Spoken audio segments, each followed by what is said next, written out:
தமிழக அரசியல் வரலாற்றுல ஒரு மிகப்பெரிய மாற்றம். இவருடைய பிறந்த நாளை மனிதநேய நாளா கொண்டாடணும்னு மக்கள் எல்லாரும் விரும்புறாங்களா? உடன்பிறப்புகள் எல்லாரும் சமூக நீதி, சமத்துவம், பெண்ணுரிமை அப்படின்னு பல விஷயங்களை பேசினாங்களே, இப்போ இவங்க பண்ண ஒரே ஒரு செயலால இது எல்லாத்தையும் இவங்க எப்படி பாக்குறாங்கன்றது வெட்ட வெளிச்சமா தெரிஞ்சிருக்கும்.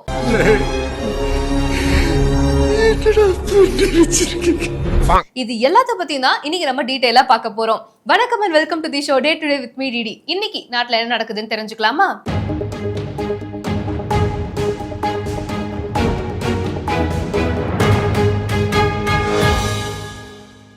மஞ்சுளா ரமேஷ் 10 வருடங்களுக்கும் மேலாக பக்தி பூர்வமாக நடத்தும் சுந்தரகாண்ட பாராயணத்துடன் கூடிய இலங்கை ராமாயண யாத்ரா ஜனவரி 29 முதல் 8 நாட்கள் கதிர்காமம் 3 சக்தி பீடங்கள் உட்பட பல யுகம் கண்ட பழமையான கோவில் தரிசனங்களும் உண்டு.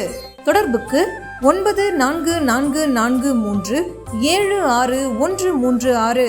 தமிழக அரசியல் வரலாற்றில் மிகப்பெரிய மாற்றம் என்ன அப்படின்னா, அதிமுகவினுடைய முன்னாள் அமைச்சரான திரு செங்கோட்டையன் அவர்கள் இன்னைக்கு தாவேகால இணைஞ்சிருக்காரு.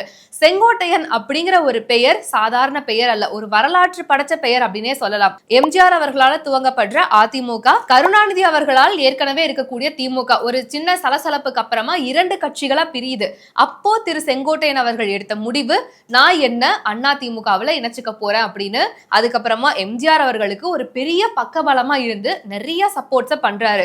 மறுபடியும் அதிமுகவில் ஒரு பெரிய மாற்றம் ஏற்படுது. எம்ஜிஆர் அவர்களுடைய மறைவுக்கு பின்னாடி நம்மள நிறைய பேருக்கு தெரியாத ஒரு விஷயமா இருக்கலாம், ஒரு குறிப்பிட்ட நாட்களுக்கு மட்டும் எம்ஜிஆர் அவர்களுடைய மனைவியான மறைந்த திருமதி ஜானகி அவர்கள் தமிழ்நாட்டினுடைய முதலமைச்சரா இருந்தாங்க. அதுக்கப்புறம் தான் ஜெயலலிதா அவர்களும் ஜானகி அம்மா அவர்களும் தனித்தனியா போட்டியிட்டாங்க. சோ இவங்களையுமே அதிமுகவை பொறுத்தளவுல ஒரு பெரிய ஸ்டாண்ட செங்கோட்டையன் அவர்கள் எடுத்தாரு. என்ன அப்படின்னா, நான் ஜெயலலிதா அவர்களுக்கு சப்போர்ட் பண்ண போறேன் அப்படின்னு சொல்லி. அதுவும் அந்த டைம்ல பார்த்தோம் அப்படின்னா, இந்த சப்போர்ட்டிங் எம்எல்ஏஸ் அப்படிங்கிறப்போ ஜெயலலிதா அவர்களுக்கு 37-38 கிட்ட தான் சப்போர்ட்டிங் எம்எல்ஏஸ் இருந்தாங்க. ஆனா ஜானகி அவர்களுக்கு 90க்கும் மேற்பட்ட சப்போர்ட்டிங் எம்எல்ஏஸ் இருந்தாங்க. அந்த 37-38 பேர்கள்லயும் ஒருத்தர் முக்கியமான நபர் அப்படின்னா திரு செங்கோட்டையன் அவர்கள் தான். சோ 2 முக்கியமான நேரங்கள்ல ஒரு பெரிய ஸ்டாண்ட் எடுத்து சப்போர்ட் பண்ண பெருமை அப்படிங்கிற இவருக்கு சேரும். அதை தொடர்ந்து நிறைய சாதனைகளை இவர் படைச்சிருக்காருன்னே சொல்லலாம். ஒரு தொகுதியில் தொடர்ந்து 8 முறை எம்எல்ஏவா இருந்திருக்காரு.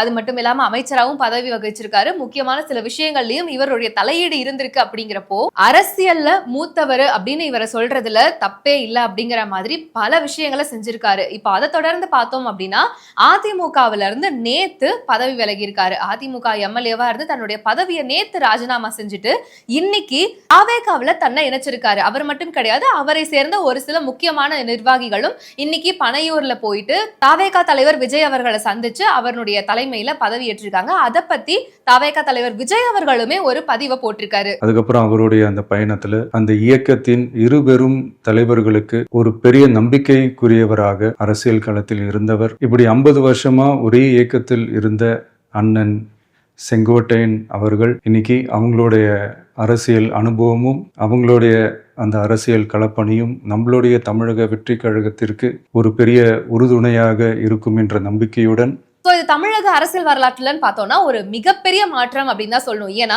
செங்கோட்டையன் அவர்கள் அதிமுகவில இருந்து விலக போறாரு அப்படின்னு சொன்னதுமே இதை பத்தி கவலைப்பட்டது அதிமுக நிர்வாகிகளோ இல்ல மற்ற கட்சியினரோ கிடையாது, திமுகவை சேர்ந்தவங்க தான். ஏன்னா திமுக சார்பில் பல கட்ட பேச்சுவார்த்தைகள் நடத்தினாலும் அது எல்லாமே தோல்வியில தான் முடிஞ்சது. எண்ட் ஆஃப் தி டே அது எங்க நின்றுருக்கு அப்படின்னா வேறு ஒரு கட்சிக்கு அவர் போயிருக்காரு அப்படின்னு. இதை பத்தி பாஜகவினுடைய மாநில தலைவரான திரு நயினார் நாகேந்திரன் அவர்கள்ட்ட கேட்கும் பொழுது அவரு அதிமுகவில இருந்து விலகிட்டாரு. ஆனா இதனால என்டிஏ கூட்டணிக்கு எந்த ஒரு பாதிப்பும் ஏற்படாது. பாஜக அதிமுக கூட்டணி அப்படிங்கிறது எப்பயுமே ஒரு ஸ்ட்ராங்கான விஷயமா தான் இருக்கும் அப்படிங்கிற மாதிரி தெரிவிச்சிருக்காங்க. எங்களை பொறுத்த மட்டிலும் அதிமுக பாரதிய ஜனதா கூட்டணியை பொறுத்த மட்டிலும் இன்று வரையிலும் எங்களுக்கு எந்த விதமான பாதிப்பும் இல்லை, எந்த விதமான மக்கள் ஆதரவு நிறைய இருக்கு. இருப்பினும் திமுகவை சேர்ந்த ஒரு சிலர் தான் வந்து நிறைய தேவையில்லாத கமெண்ட் சொல்றதா இருக்கட்டும், முக்கியமா வந்து இல்ல இவர் வந்து தப்பான முடிவை எடுத்துட்டாரு, இவர் திமுகவில் இணைஞ்சிருக்க வேண்டும், திமுகவுக்கு தான் இவருடைய சப்போர்ட் இப்ப தேவை அப்படிங்கிற மாதிரி பலவிதமான விமர்சனங்களை வச்சுக்கிட்டு இருக்காங்க. இருந்தாலும் இப்போ தாவேகாவை நோக்கி இவருடைய நகர்வு இருக்கு அப்படிங்கிறப்போ இது என்ன மாதிரியான மாற்றங்களை கொண்டு வரும், இது திமுகவுக்கு ஒரு பலமா இல்ல தாவேகாவுக்கு எப்படிப்பட்ட பலமா மாறும் அப்படிங்கிற எல்லாத்தையும் நாம பொறுத்திருந்து பார்க்கலாம். இன்னைக்கு தமிழகத்தினுடைய துணை முதலமைச்சரான திரு உதயநிதி ஸ்டாலின் அவர்களுடைய பிறந்த நாள். பல விஷயங்கள் அப்படியே சோசியல் மீடியா ஓபன் பண்ணாலே அந்த வாழ்த்துக்கள், அந்த பின்னாடி பேக்ரவுண்ட் சாங்ஸ் எல்லாம் போட்டு அப்படியே டெரிஃபிக்கா வேற மாதிரி எடிட் பண்ணிக்கிட்டு இருக்காங்க. அதுல ஒரு சாம்பிளை பாத்தீங்கன்னு வைங்களேன். I belong to the Dravidian stock. நான் திராவிட இனத்தைச் சேர்ந்தவன். இவருடைய பிறந்த நாளை முன்னிட்டு திமுக சார்பில இருந்து ஒரு பாடல் கூட வெளியிட்டாங்க. நேத்து கூட நம்ம பார்த்திருப்போம், பட்டி தொட்டி எல்லாம் பறந்த பாடல். அதையும் தாண்டி பல இடங்கள்ல கொண்டாட்டங்கள் போய்கிட்டு இருக்கு. முக்கியமா வந்து அவரே என்ன சொல்லியிருக்காரு அப்படின்னா, உங்களுடைய பிறந்த நாளை மக்கள் எல்லாரும் மனிதநேய நாளா கொண்டாடணும்னு சொல்றாங்களே, இதை பத்தி என்ன நினைக்கிறீங்கன்னு கேட்டப்ப அப்படியெல்லாம் எனக்கு தெரியாதுங்கன்னு சொல்லியிருக்காங்க. உதயநிதி அவர்களின் பிறந்த நாள் மனிதநேய நாளாக கொண்டாடப்படணும்னு யாரோ சொன்னாங்களா, அந்த யாரு சொன்னாங்கன்றதை இப்ப தேடிக்கிட்டு இருக்கோம், கிடைக்க மாட்டேங்கிறாங்க. This is an unwanted statement irrelevant to the current situation. இத பத்தி நீங்க என்ன நினைக்கிறீங்க? மனிதநேய நாளா கொண்டாடலாமா வேண்டாமான்றத மறக்காம கமெண்ட்ஸ்ல சொல்லுங்க. ஆனா இவங்களெல்லாம் பாக்குறப்ப எனக்கு ஒரு விஷயம் மட்டும் தோணுது, பிரச்சனை இவங்களுக்கு வெளியே இருந்தாலும் வர வேண்டாம், நம்மளே புதுசா பிரச்சனையை உருவாக்கிப்போம், நிறைய கண்டென்ட் எடுத்து கொடுப்போம் அப்படிங்கிற மாதிரி தான் உடன்பிறப்புகள் நிறைய விஷயங்களை செஞ்சுக்கிட்டு இருக்காங்க. அதுல முதல் விஷயம் பயங்கர ட்ரோலா மாறுறது உதயண்ணா அவர்களின் பிறந்த நாளுக்கு வெளியான பாடல்.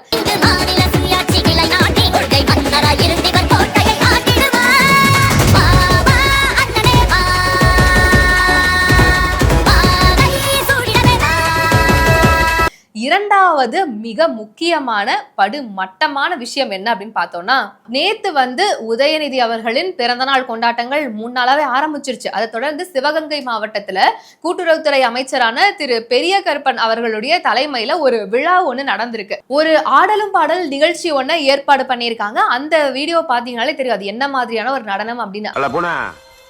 பாட்டா போடுறா.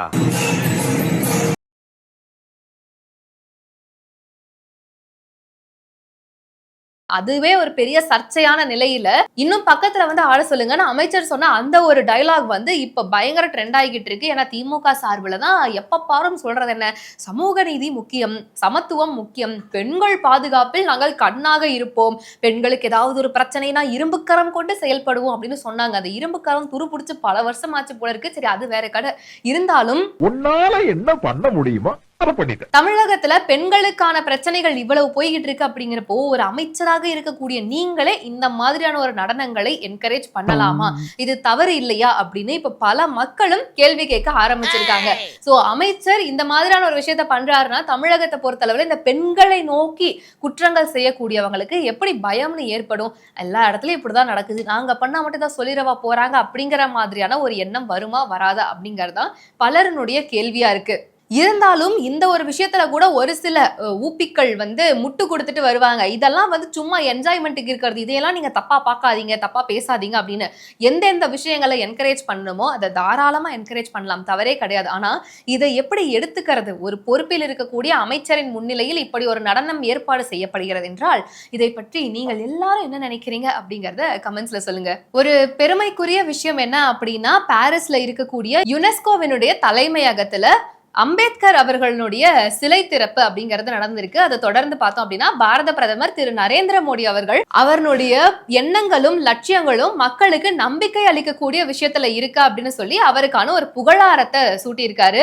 எதுக்காக இந்த விஷயத்த சொல்றோம் அப்படின்னா, இது வந்து ஒரு இந்தியனா பார்க்கும் பொழுது ஒரு பெருமைக்குரிய விஷயம் தான். அம்பேத்கருடைய சிலையை பாரிஸ்ல இருக்கக்கூடிய யுனெஸ்கோல திறந்து வச்சிருக்காங்க அப்படிங்கிறது. ஆனா கொஞ்சம் அப்படியே நம்ம தமிழகத்துக்கு வந்தோம்னு வச்சுக்கோங்களேன். நேத்து வந்து பார்த்தோம் அப்படின்னா இந்திய அரசியலமைப்பு சட்டத்தை ஏற்றுக்கொண்ட நாள் நம்ம எல்லாருக்குமே தெரியும். அதை தொடர்ந்து பாஜகவை சேர்ந்த ஒரு சில நிர்வாகிகள் அம்பேத்கர் சிலைக்கு மாலை அணிவிக்கிறதுக்காக போயிருக்காங்க. அதே இடத்துக்கு வந்த சில திமுகவினர் மாலையெல்லாம் அணிவிச்சு மரியாதை செலுத்திட்டு பாஜகவினர் கிட்ட வந்து சில வாக்குவாதத்திலையும் தகராறுலையும் ஈடுபட்டிருக்காங்க, நீங்க மாலையெல்லாம் போடக்கூடாது அப்படின்னு. அதை தொடர்ந்து அங்க சர்ச்சையானதுனால பாஜகவினர் உடனடியாக அந்த இடத்தை விட்டு கிளம்பிட்டாங்க. காவல்துறையினர் அம்பேத்கரனுடைய சிலைக்கு பாதுகாப்பு கொடுத்திருக்காங்க. தமிழகத்தை பொறுத்தளவுல சிலையை கூட பாதுகாத்து வைக்க வேண்டிய நிலைமையில தான் சட்ட ஒழுங்கு இருக்கான்னு பலரும் கேட்க ஆரம்பிச்சிருக்காங்க. ஏன் இதை சொல்றோம் அப்படின்னா, சமீபத்துல ரொம்ப நிறைய கேட்கக்கூடிய விஷயங்கள் என்னவா இருக்கு, திமுக நிர்வாகியின் அராஜகம், அவங்க அதை பண்ணாங்க இதை பண்ணாங்க அப்படிங்கிறது தான். அதை தொடர்ந்து மற்ற கட்சிக்காரங்க கிட்ட போராட்டம் பண்றது, சண்டை போடுறது, இந்த மாதிரியா இருக்கட்டும், இல்ல தேவையில்லாத அராஜகத்தில் ஈடுபடுறதா இருக்கட்டும், இந்த மாதிரி நிறைய விஷயங்களை உடன்பிறப்புகள் செஞ்சுக்கிட்டு தான் இருக்காங்க. அது மட்டும் இல்ல, இப்போ சமீபத்துல கூட முதல்வர் வந்து தாயுமானவர் திட்டம் அப்படிங்கிற ஒரு விஷயத்த அறிவிச்சிருந்தாரு. அது வந்து என்ன அப்படின்னா, அந்த வயசானவங்கள் மற்றும் மாற்றுத்திறனாளியா இருக்கக்கூடியவங்களுக்கு வீடு தேடி ரேஷன் பொருள் அப்படிங்கறது. கரெக்டா தான் சொல்ல நினைக்கிறேன். நிறைய திட்டம் அறிவிச்சாங்க. எது எங்கன்னு எனக்கே மேட்ச் மாதிரி கன்ஃபியூஸ் ஆகுது. குழப்பமா இருக்க. உங்களுக்கு தான் குழப்பம், எனக்கு இல்ல. இப்ப நான் தெளிவாயிட்டேன் பாருங்க. சோ அந்த திட்டத்தில் பார்த்தோம் அப்படின்னா, செங்கல்பட்டுல தாயுமானவர் திட்டம் அப்படிங்கறது வீடு தேடி ரேஷன் பொருள் அப்படிங்கிறது தான். ஆனா ரேஷன் பொருள் வீடு தேடி வரமாட்டேங்குது அப்படின்னு சொல்லி ஒருத்தர் குற்றம் சாட்டியிருக்காரு. இந்த ஸ்கீம்ல லிஸ்ட் இருக்கான்னு பாருங்க. எங்க பேரு தாய்மான ஸ்கீம்ல இருக்கு. அவங்க ஒரு 3 மாசமா நீங்க வந்து கொடுக்கல அப்படின்னு இருக்காங்க. கைவிடுமா இருக்காங்களா? இருக்காங்க சார். ஏன் சார் 3 மாசமா நீங்க கொடுக்கல சார்? லாஸ்ட் டைம் நானே உங்ககிட்ட சொல்லிட்டு போன ஞாபகம் இருக்குங்களா? லாஸ்ட் டைம் நானே உங்ககிட்ட வந்து நாங்களே வந்து சொல்லிட்டு போனோம். 3 மாசமா வரல. ஆரம்பத்தில இருந்து நாங்க வைக்கக்கூடிய குற்றச்சாட்டுகளும் இதுவே தான் இருக்கு. அந்த திட்டங்களை கேட்கிறப்போ உண்மையானவே எங்களுக்கு சந்தோஷமா தான் இருக்கு. ஆனா அது ப்ராப்பரா நடக்குதான்னு செக் பண்றதுக்கு ஒரு சில அதிகாரிகளை நீங்க நியமிச்சிருக்கீங்க. அதையெல்லாம் செக் பண்றாங்க. மக்களுக்கு அது நல்ல விதத்துல போய் சேருது அப்படின்னா உண்மையானவே அதை சந்தோஷமா ஏத்துக்கிறவங்க நாங்களா தான் இருப்போம். ஆனா இந்த திட்டங்கள் எதுவுமே மக்களுக்கு சரிவர போய் சேர மாட்டேங்குது அப்படிங்கிறது தான் இன்னைக்கு வரைக்கும் எல்லாரோடைய குற்றச்சாட்டாவும் இருக்கு. இதுக்கு முதல்வர் என்ன மாதிரியான பதில் சொல்லுவாரு அப்படின்னு பார்த்தோம்னா, நேத்து நம்ம பார்த்திருந்த மாதிரி ஏற்கனவே ஆளுநருடைய பல சர்ச்சைகள் இருக்கும் பொழுது நேத்துமே முதல்வர் அவர்கள் ஆளுநரை நோக்கி பல விஷயங்களை காட்டமா கேட்டிருந்தாங்க. அந்த கேள்விகள் எல்லாரும் பலருக்குள்ளேயும் வருத்தத்தை ஏற்படுத்துற வகையில இருந்தது. ஏன் அப்படின்னு சொல்லணும்னா, அது எல்லாமே ஆளுநரை இறக்கி பேசுற வகையில தான் இருந்தது. பல அரசியல் விமர்சகர்களும் சொல்லக்கூடிய விஷயம் என்ன அப்படின்னா, தமிழக அரசியல் வரலாற்றுல ஒரு ஆளுநர், ஒரு மாநிலத்துடைய ஆளுநரை இந்த அளவுக்கு வஞ்சித்து பேசி நாங்க பார்த்ததே கிடையாது. அப்படி என்ன அவர் மேல இந்த அளவுக்கு கோவம் இருக்குன்னு எங்களுக்கே புரிய மாட்டேங்குது அப்படிங்கிற மாதிரி தான் சொன்னாங்க. இதுக்கான தெளிவான விளக்க உரையை ஆளுநர் அவர்கள் ஒரு தனியார் தொலைக்காட்சிக்கு கொடுத்திருந்தாலும் முதல்வர் அவர்கள் ஆளுநரை குறை சொல்லி பேசுறதுலே தான் குறியா இருக்காரே தவிர இங்க மக்களுக்காக ஏதாவது போக்கஸ் பண்றாங்களான்னு கேட்டா கிடையாது.